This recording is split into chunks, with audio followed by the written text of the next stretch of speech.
Welcome to the Billionaire Lifestyle Podcast with your host, Emmett Muckles.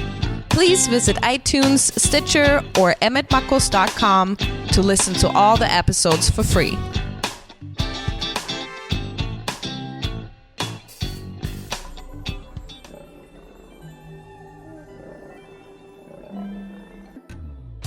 Ladies and gentlemen, welcome to the Billionaire Lifestyle Podcast with your host, Emmett Muckles. Today is a day that you were given that no one else has. It's strictly yours. You are a billionaire. That's enough for that. Today, my guest is Judi Miller. Judi Miller started her career as a certified public accountant and went on to excel in the world of corporate finance. Most of her life has been dedicated to personal development and helping others excel in a constantly changing environment. Judi has trained with some of the world's most spiritual visionaries as an author, coach, speaker. She will inspire you to live a more passionate and filled with greater clarity, joy, and happiness. What's up, Miss Judi? Oh, it's great to be here, Emmett. I thought you were going to break out in song for us. You know, I'm surprised I actually hit that note because lately I've been a little flat. You know, usually it is. Well, you have an amazing voice. Why, thank you so much. So tell us about what got you to now. Give us your backstory, because everyone has a backstory. We don't just plop into this dimension as we are in now, full and intact. There's usually a journey. Mm-hmm. Absolutely. So, Emmett, have you ever felt different, like you didn't belong? Look at me. Or maybe you felt incomplete, always searching for someone or maybe something to make you feel whole. No, I found that. That's great. Have you ever felt unworthy, always having to prove yourself over and over again? Once again, let's go back to the first statement. Look at me. So, Emmett, the reason I ask you these questions is because these feelings have literally plagued me for most of my life. I was actually born in Trinidad, which is an island in the Caribbean, and I moved to the U.S. when I was very young. But, Emmett, I never looked like anybody in my neighborhood. I always felt different. I was also born with 11 fingers, and I had this unexplainable terror of the night. Did you say 11? 11. How does that work out? Oh, I bet you're great at math, though. Well, that's where the CPA comes from. That would be awesome. As a kid? Yeah, but as a kid, I felt different. Yeah. I felt like I didn't belong. I always felt that I was unworthy. So in the introduction, you mentioned that I started my career as a CPA. I then went into finance to work in the healthcare industry for over 20 years. But for my entire life, not my entire life, most of my life, I felt like I had no value, that I always had to prove myself. But on this journey that I describe in my book, what I realized is that when we let go of the stories, the labels, and the judgments, we could be anything that we want. Oh, yeah. We could emerge as our true and authentic self.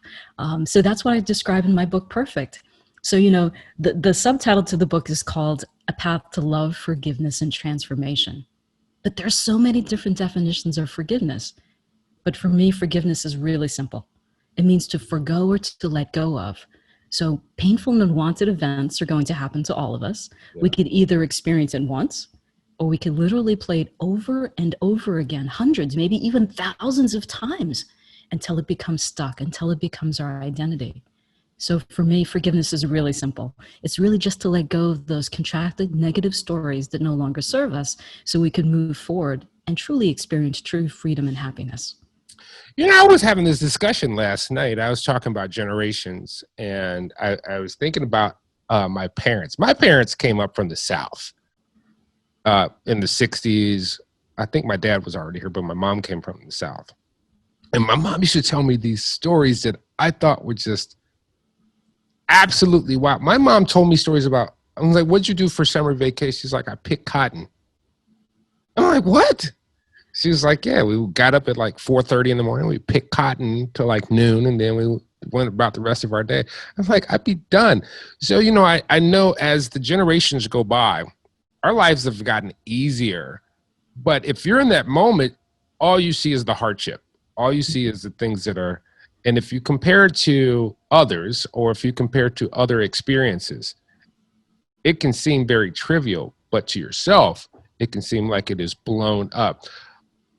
In your life, did your family background have any bearing on how you felt? Yes, and absolutely. So can I share an overall summary of the story perfect? You And I can do you. and then you can see how my family background absolutely played into who I am today. Okay. So as a child, I had fears as a child. I was actually afraid of drowning, but I was also, as I mentioned before, terrified of the night. And I was also afraid of being assaulted, and I had never been assaulted. So this fear as a child was very, very confusing. So I was actually terrified of going to sleep every night. Wow. So every night as a child, I would literally crawl into bed, close my eyes, pull the covers over my head, and I would recite the Lord's Prayer over and over and over again until I would eventually fall asleep exhausted. Now, Emmett, this was my ritual night after night. This continued well into my 20s. We talked about me starting my career as a CPA. So here I am having a very traditional job, very traditional lifestyle, going to work during the day, and then at night, terrified of what I couldn't explain. As an adult? As an adult. So then I met my husband at work. We got married. We had kids. We had 2 children. And in the exhaustion of raising 2 incredible kids, commuting 3 hours a day to work, working 40 to 50 hours a week, in that exhaustion, Emmett, everything stopped. You're just tired to fight. I think so. The terror, the pain, everything stopped. The energy stopped. But then my kids grew up. And they went off to college, and the house became silent. And many empty nesters may know what that feels like, but the house became silent. And in that silence, everything returned. The terror, the pain, the fear, everything returned. I must have looked comical, because literally I would tiptoe around my house afraid of what or who I might bump into. I would wake up in the middle of the night, terrorized, clutching at my husband in fear, and we both began to lose sleep. Around the same time, I actually started to bleed uncontrollably month after month, and I went to see my doctor, and she said that I needed a hysterectomy. And as you mentioned, I worked in the healthcare industry for over 20 years, so I trust modern medicine, but I was terrified of this surgery. It felt, Emmett, like the same terror that I had as a child and the same terror that returned to me as an adult. So a good friend of mine recommended that I read a book called Light Emerging. It's by Barbara Brennan, and Barbara was actually a former NASA physicist, and she studied the human energy field, and what she learned, she was actually able to heal people. So here I am, literally days before my surgery, and I'm Googling on the internet, healers near me. And as I sat across from my healer for that very, very first time, I literally heard the click of a lock, like my entire life was finally locking into place. But Emmett, at the time, I didn't know the role that that healer would actually play in my family's history. So my healer helped me heal after the hysterectomy. And in the following months, we continued to work together. We continued to look at where these unexplainable fears were coming from. So we looked at my childhood to see if anything had actually elicited it, but nothing came to mind. And then we started to talk about my parents, your question. We started to talk about my parents because we know we inherit so many things from our parents. From our DNA, we inherit the color of our hair, the color of our eyes, the shape of our nose, and so many other physical characteristics. But the science of epigenetics says we could actually also inherit the pain and the terror from our parents. Emmett's shaking his head. So they've actually shown with Holocaust survivors that their children and their grandchildren actually have in their bodies the same pain and terror that their parents went through or their grandparents. Yep. And you're about to say something. Well, I fully understand this because, you know, as a man of color, as a black man in America, people say, just get over it. And you don't realize on an energy level, this stuff is transmitted. So let's see, it's 2000. Let's see, slavery ended in the 1880s, which my great grandmother was coming out of that. That stuff still has a resonance in the community for so many people, and people are just like, oh, why don't you just get over it? Pain is pain, and pain is an energy that can carry forward. It just transmits. I mean, not transmit, but it just kind of slightly changes form. And people carry that with them. And you find people who they're going through some things and no one can explain it, but sometimes you have to go out of the dimension that we know, which is, up, down, left, right, and time. You have to go past that. You have to go down to this level where the energy is permeated, which we call the atom. And you're absolutely right. There's been recent studies that have been done with actually mice. They introduced the scent of cherry blossoms to mice, and then they will zap them on the feet. So, Emmett, as you can imagine, they would get rid of the zapping, but just the smell of cherry blossom was trigger that same fear.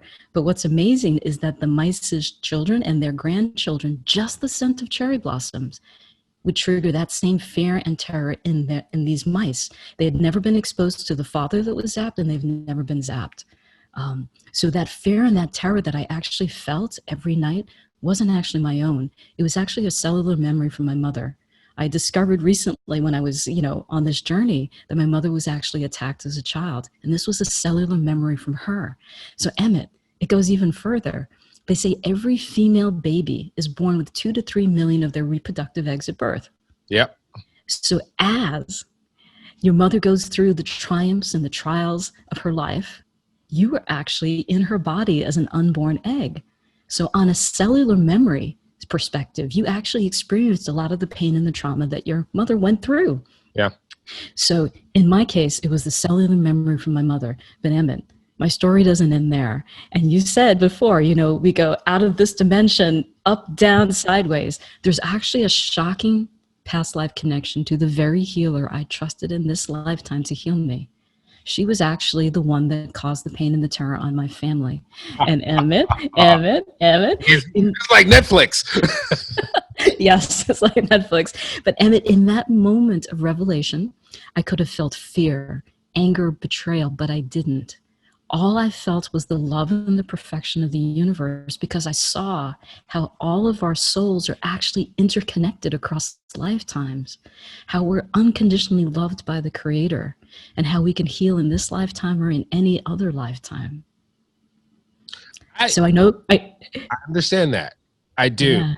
Because it's been explained to me, sometimes your enemies in life, those people who cause you hardship, that is a cosmic contract for you to learn something.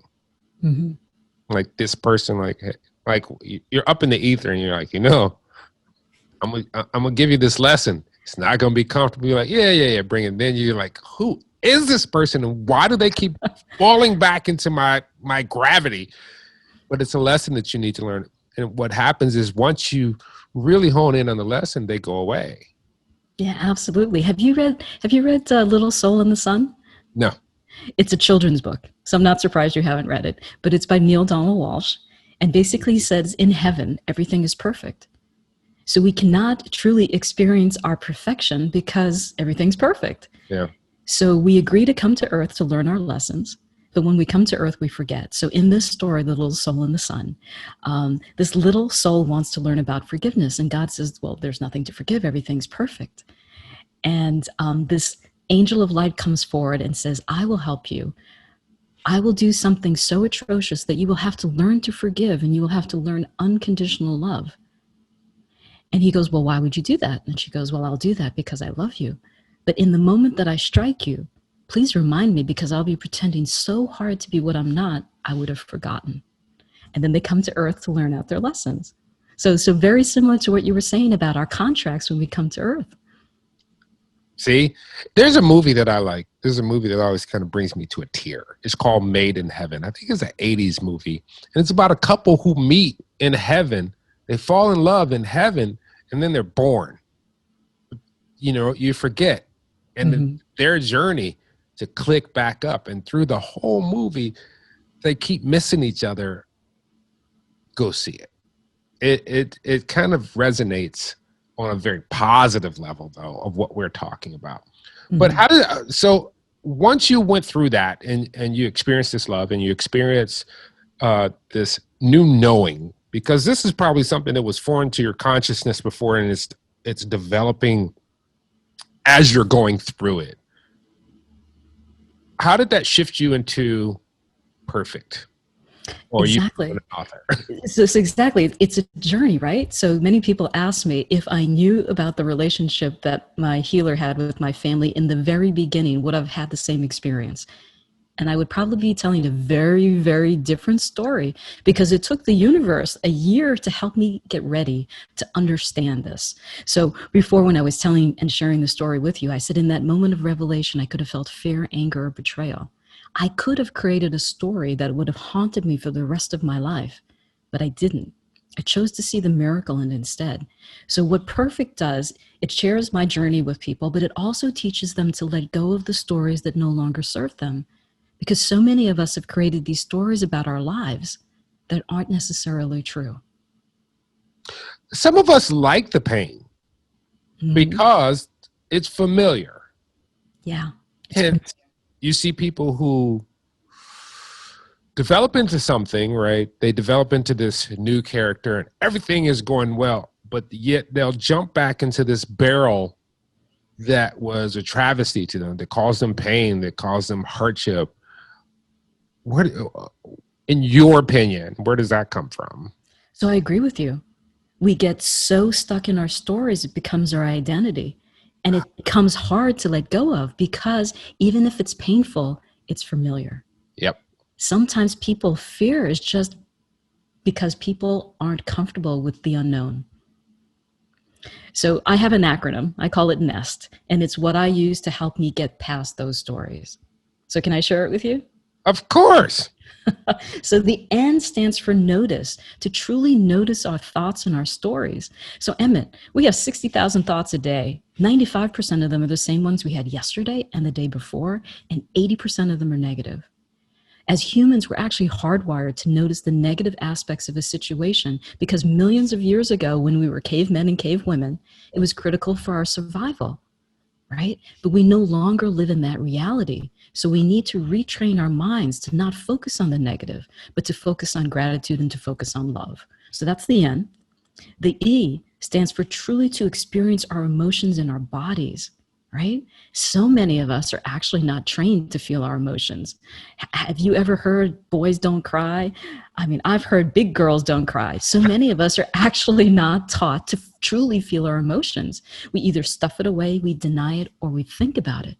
And when we think about it, we're actually not feeling it. So Dr. Jill Bolte Taylor was a Harvard neuroscientist. She wrote the book called My Stroke of Insight. She was actually able to heal herself from traumatic brain injury. But what I got out of her book was the 90-second rule. And that when an event happens, either good or bad, it literally takes us only 90 seconds to actually experience that event in our body through our physiology, and then let it go. After those 90 seconds, it's up to us. Do we let it go, or do we create a story? And if we create a story, is it an empowering story or is it a disempowering story?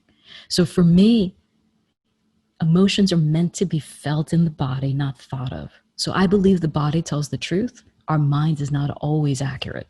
I want to discuss that with you now, because we're in an age where individuals, especially Gen Z, are saying or being taught that their feelings are the point of reason. So you get your truth from your feelings versus something that's not connected to your feelings at all. So I'll put it like this. You can be assaulted now on the feeling level. It is equated to if I physically assault you. And so what you were saying is like, you really should pay attention to your feelings, but how do you compartmentalize that? Because our feelings can also take us away from what truth is, because it's our interpretation of what we're feeling. Exactly. You understand what I'm saying? Yeah, so it's a great point. So emotions, people put labels on our emotions: fear, hate, love, right? They're putting labels on the emotions, and the labels are a story. So when I talk about truly feeling, it's to feel those sensations in our bodies without actually creating a label. So for example, when people used to say negative, hurtful things to me growing up, I used to feel it in my chest. It felt like an elephant sitting on my chest and I couldn't breathe, right? So What I do now is whenever I'm triggered by that, I truly feel that emotion. I don't label it. I don't label it as hate or fear. I just truly feel the emotion. And you can do this with me if you want to. So, I literally put my hand on wherever I feel that emotion. I acknowledge it. I breathe into it. And then as I breathe into it gently, I could feel that emotion or that sensation. I use emotion because people are more, associated with that word. But that sensation starts to dissipate. It starts to soften. So, Emmett, whenever I have a contraction in my body now, I don't try to label it. I say, thank you. Thank you for this blessing. And the reason is because my body is telling me that I'm holding a contraction, a story, a trauma that needs to be healed. And I know that, listening to your podcast, I know that you talk about current events, right? Yeah. I believe that the earth is contracting. Our fires, our hurricanes, our riots, our COVID-19. It's the earth contracting, telling us the same thing on a global level, that it's time to heal our relationships with each other, and it's time to heal the planet. So we need to feel our sensations without labeling it. I agree with you. I hear a big but. I agree with you because in certain aspects, when I take a step back from my humanity and I traverse, I do a Superman. Superman can go into space and he can just kind of hang out in space and listen to the earth, right? Mm-hmm. And if I was objective about it, I would say we're a virus here. I mean, we could be very viral on this planet where viruses just consume without any regard to anything around it. I mean, they will consume to their detriment, ultimately killing the host. And it seems like that's what we're doing. Now, I've said this to a friend of mine yesterday because I'm trying to get her on the show. I said, we have traversed through 2 periods of masculine ages, which is the ram and the fish, which is, I forgot what the ram is, and Pisces.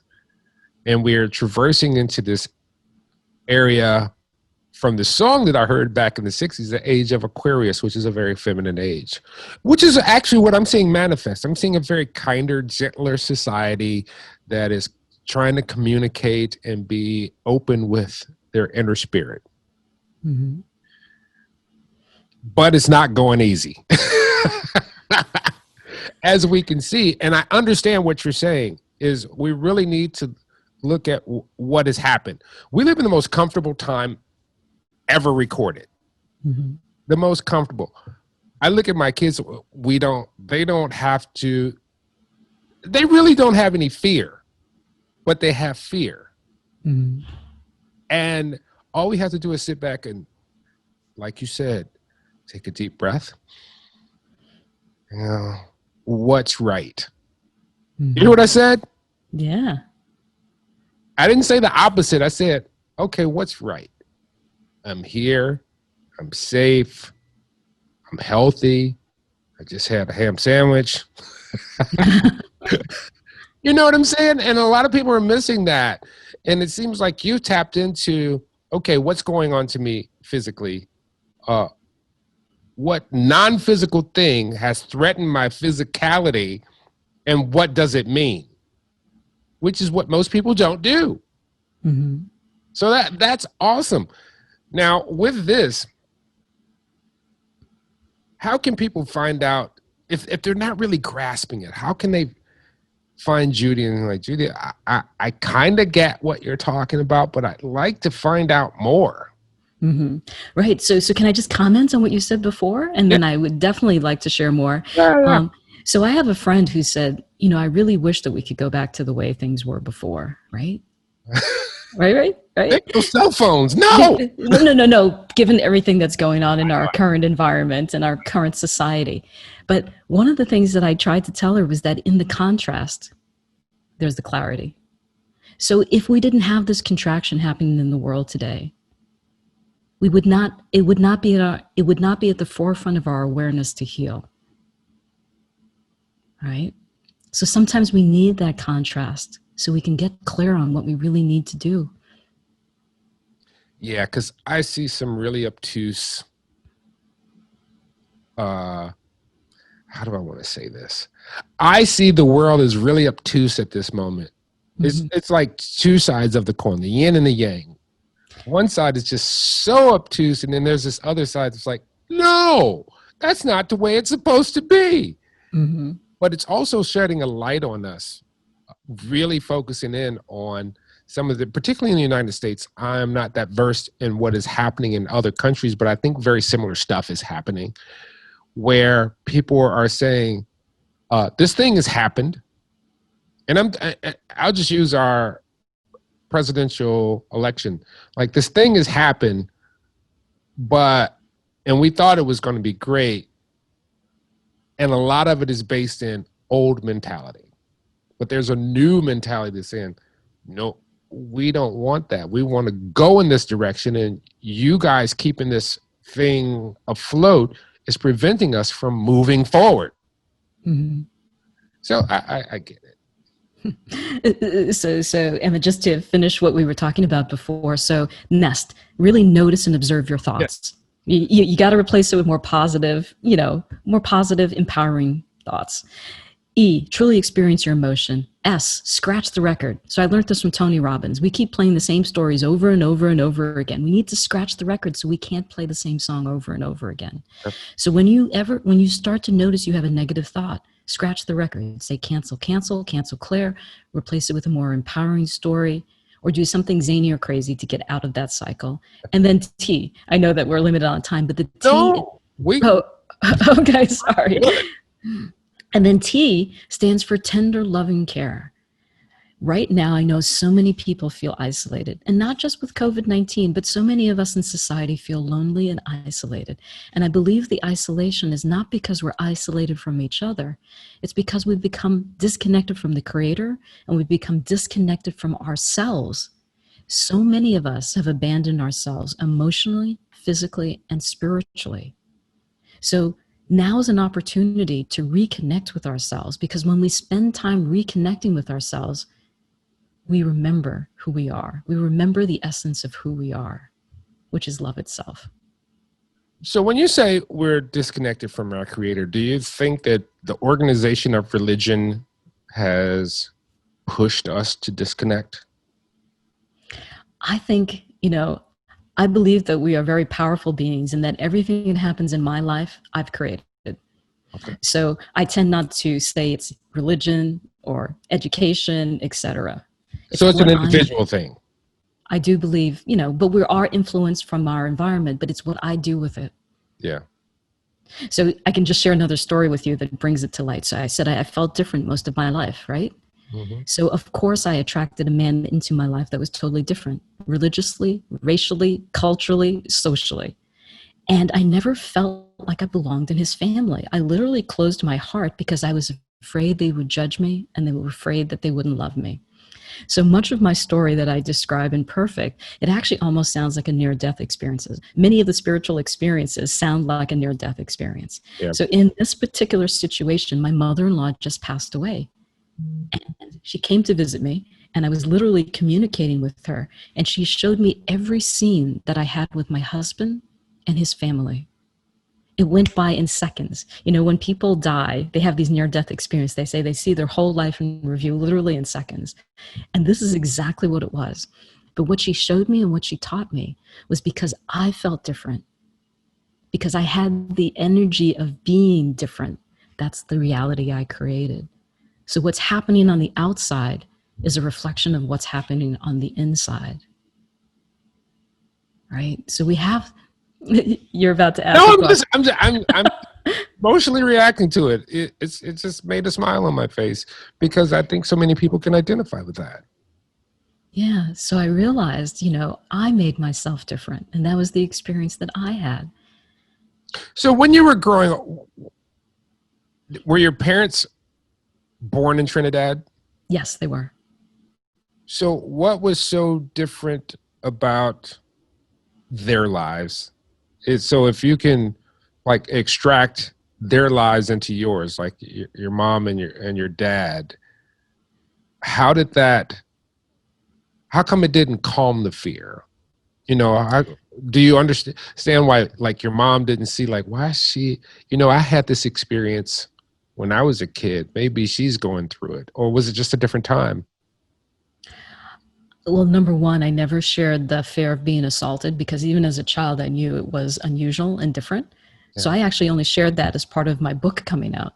So I never told my mother that I felt like I was going to be attacked at night. You just couldn't sleep. She just thought you were an insomniac. Or I was like other children who, was afraid of monsters under the bed or monsters in the closet, not realizing the true terror that I felt every night. So, even though my parents were from Trinidad and I was born in Trinidad, when I moved to the US, and this book is not about race or discrimination at all, it's about love. I didn't look like other people. I just didn't fit in. And Where did you move to in the US? So I moved to California first. And again, this was many, many years ago. So I know that it's different now. But when I was growing up, there was no one else that looked like me. Where were you in California? SoCal or NorCal? Or I was in Los Angeles. Los Angeles. Oh, I could see. Okay, I could see. So Trinidadians don't consider me Trinidadian. Chinese people don't consider me Chinese. Indians don't consider me Indian. So I'm mixed.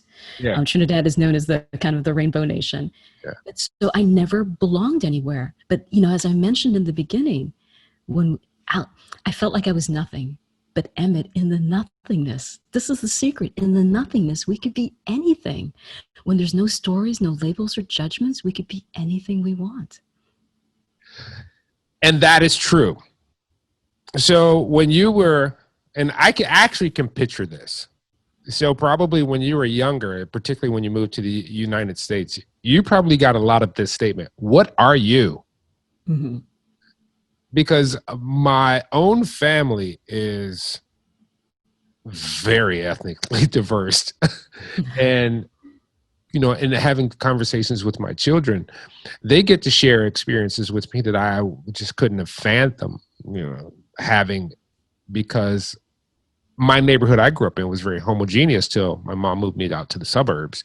And then I started to understand what you are talking about, where I'm like, whoa, I thought I was in the majority. And then I really figured out that in this country, let me make that clear, I'm in the minority. Now I'm starting to understand at the age of 14 when I'm starting to, become an adult or heading toward an adult. So a lot of the things that you're talking about, I can reminisce and identify with. And for me, I just had to say, I'm a powerful creature. I can do anything I want, especially when you attach the positive energy with, and for lack of a better word, as you said, with the emotion. I attracted my wife because I asked for her with a high level of emotion attached to it. All the things that I've literally gone through some situations where I attached this high level of emotion with my energy center in the form of a prayer, and it came to fruition. When I don't attach the emotion to it, it just kind of flutters by. I'm like, why didn't that thing happen? Because I didn't attach the emotion to it. Mm-hmm. And absolutely, you're absolutely correct. I discovered this quite by accident. I used to go to my healers once a week. And as I would lay on the healing table for 15 to 45 minutes, I had nothing to do. So I would literally just close my eyes. And I would picture people and places and things that I loved. And I would lay there and I would not only just see it, I actually don't really visualize like other people because I don't see it when I close my eyes, but I would picture my husband or my children or my dog. And I would literally feel every single emotion that was going through me at the time, right? And I would feel it, taste it, touch it. And then I would bring in another scene, because again, I was there for 45 minutes of something that I loved. It could be the first sunset, the first snowfall. It could be the first time I held my children. And I would feel and experience all of that. And then I would bring in another emotion. So Emmett, my heart was opening. I was vibrating on a very, very high level. When my mentor, Dr. Sue Morter, says, put your hand on your heart and multiply those sensations 10 times more. And say to yourself, this is me. The sensation of love is mine. It is me. And we can create that same sensation of love in any moment. It's not dependent on anyone or anything. And I believe by doing that, on an ongoing basis, your heart begins to open. You begin to live life truly from a place of love. And when we live our lives from a place of love, Emmett, there's no separation. So have you ever had your heart broken? Absolutely. It's one of the first stories I included in my book, Perfect. So I have a purpose for asking this question. Mm-hmm. Where did you feel it? Did you feel it in your heart, or did you feel it in your solar plexus? In my heart. So this was in college, and my boyfriend was Irish, and he took me home to meet his parents. I was friends with his sisters, and she was about to get married, and his parents were so upset that I was a different nationality. And again, my book is not about discrimination whatsoever. And his father told him that if I came to the wedding, that he wouldn't walk his sister down the aisle. Oh. So shortly thereafter, his father gave him an ultimatum: you either break up or you move out. So he broke up with me, and I truly felt that my heart was broken. But Emmett, these events happen, painful events happen in our lives, but the most dangerous part is not the event. The most dangerous part is the stories that we create about the event and that we get stuck in. Or holding on. Exactly. And that's a real thing, because you remember when you were a teenager, Mm-hmm. a school year took forever. As you become an adult, years literally fly by. You're like, that was 7 weeks ago. I did that 7 weeks ago. What happened? So a lot of times what happens is something occurs and we hold on to it. We stay in that moment. We relive in that moment. And like you're saying, you have to acknowledge it, 90 seconds. Mm-hmm. After, at 91, you have a choice. Mm-hmm. 92, if you can let it go, and you can move on. Yeah, absolutely. And Stephen Covey wrote The 7 Habits of Highly Effective People in the late 80s. And he said, between stimulus and response is our greatest power, the power to choose, the freedom to choose. So for me, how I've applied that in my life is between stimulus and response, there's a gap. And in that gap, I get to decide. I get to decide how I react. And for me, there's really only two emotions. Everything falls into either fear or to love. And fear for me is just a negative, contracted story. Me thinking about the past, wishing I could change it, or me worried about the future, right? So when I let go of the fear, there's only love that's left. So I have a choice on how I want my life to unfold. All right. So can you do me a favor and go through the chapters of your book? Chapters of my book. Okay. Like the chapter, tap. I was listening to your podcast and you said we are spiritual beings, right? Yes. Okay. So I'm going to give you, I've already shared with you one. I'm going to give you 3 other parts in the book. That's fair. So the first one is I was sitting in church on Good Friday waiting for Mass to start. And I'm just listening to the choir, and my kids are probably texting on their phones, and I'm just sitting there, nothing happening. And then all of a sudden, this overwhelming sense of love literally descends on me. And like I said, many of the experiences that I had in this book are like near-death experiences. It was like dying with my eyes wide open, Emmett. So this feeling of love literally descended upon me, and it was every single description of love you could imagine, multiplied millions of times. And it just overflowed from my body and started to come out as tears. And the reason I share that story is because, as I mentioned, I felt different, unworthy, incomplete. But if we knew how much we were loved, we would live our life very differently. Yeah. Right. So that was the first experience, realizing that we are incredibly loved and accepted. The second experience, which I describe in my book, you're talking about the chapters, was as I was laying in bed recuperating from my hysterectomy, I refused to take painkillers just because of so many, sad stories about people getting addicted. So I refused to take painkillers, and I laid in bed because every movement, every sneeze, every sudden movement felt like an electric shock literally going through my abdomen. But as I was laying there, this Irish guide would gently float in and out of my awareness. And what she said to me was, "We're never alone, never abandoned, always loved. If you knew who stood beside you in every moment, you would never be afraid. And if we knew who stood beside us in every moment, we would live our lives differently. So it's these events that started to change how I view and how I see the world. So that's one chapter. That's another chapter. And then and the reason I say this is because you break it into parts. Mm-hmm. Like part 1, you have part 2. Mm-hmm. Within those parts, there's like 4 or 5 chapters per part. Absolutely. That you have going in. Right. So I wrote it like that on purpose. So most people don't read past the first 19 pages of the book. So 80 to 90% of Perfect is actually written like a novel. So you want to know how it ends because there is a shocking ending that you want to get to. Yeah. And then there's a handful of pages that I call reflections because I want people to see and also learn about what are the lessons that they could apply in their own lives. So that's the second part of it. And then the last part is these very, very simple exercises that I've incorporated into the book to allow people to embody the lessons in their own life. And Emmett, I made them purposely simple because I know how busy and crazy everybody's lives already are. Awesome. So the book is Perfect.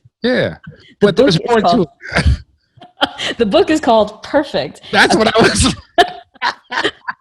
So it's behind me. The book is called Perfect, A Path to Love, Forgiveness, and Transformation. I was looking right at it. I was going through chapters.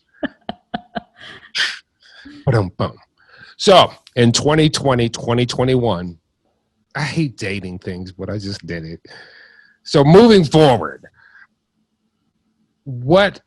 how can people reach you? How can people find out more? Are you doing like live streams? Do you have YouTube channel, Facebook groups, TikTok? So the best way to find me is Judi with an I, Judi Miller, MILLER.net. All my social media handles are there. I have a monthly blog. I have a free ebook that I give to people, no charge whatsoever, called Awaken the Creator Within.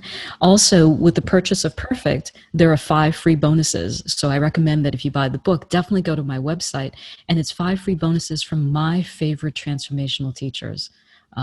Marcy Shimoff, Deborah Poneman, Janet Atwood, Dr. Sue Morter. So there are great 5 bonuses on how to really live a life full of love, joy, and happiness. So that's the gift when you buy the book. When's the audiobook coming out? The audiobook is coming out. That's something that I'm working on. You got the voice for it, man. You got the perfect voice for it. Thank you. My main focus is really just to get the book out and then to share the story. So the book just came out 2 months ago, so. That's all right. Hey. Yeah. You got. What else you gonna do? It's COVID. All right. So, I really want to thank you so much for being on the Billionaire Lifestyle Podcast. It has been an absolute honor to have this conversation with you, with someone who is kind of in tune with my thought process. Oh, it's been an absolute pleasure, Emmett. So, this is how we conclude the podcast. Remember, you are a billionaire. And I have this conversation every show. And I have it with so many people who ask, what is your show about? And I say, it's about you. Because you're a billionaire. And you're like, I don't have $1 billion. I'm like, shut your mouth. It's not about money. It's about you. Because what happened was 2 people got together in the traditional sense. And he gave something to her. And this is what happens. This is why I love the feminine, because if you give them things, they make things. So 2 became 4, 4 became 8, 8 became 16 for 30 days. We're just going to go 30 days. At the 30-day mark, you were over 1 billion cells. You hadn't even hit the planet. If you want to take it to the right now, just take a look at your hand. Yeah, I got big hands. Just from the tip of your finger to where your hand meets your wrist, that is your hand. You flip it back and forth. It is made of these things called cells, which constitute the self. Get it? In that area, there is a multiverse of stuff. And there are at least 1 billion cells there, and they're yours. So when you start to think about it, you are a billionaire. Born to this planet because you're a spiritual being having a physical experience. When you feel down, I want you to do this. Act like a naturist. When you get out the shower, drop your robe, walk over to the mirror, and revel in all those moles, those folds, those jiggly parts, or whatever you have, because we have yet to be able to actually make something like you. You are like the stars in the sky. Your value is immeasurable. Until next time, love you all. Peace.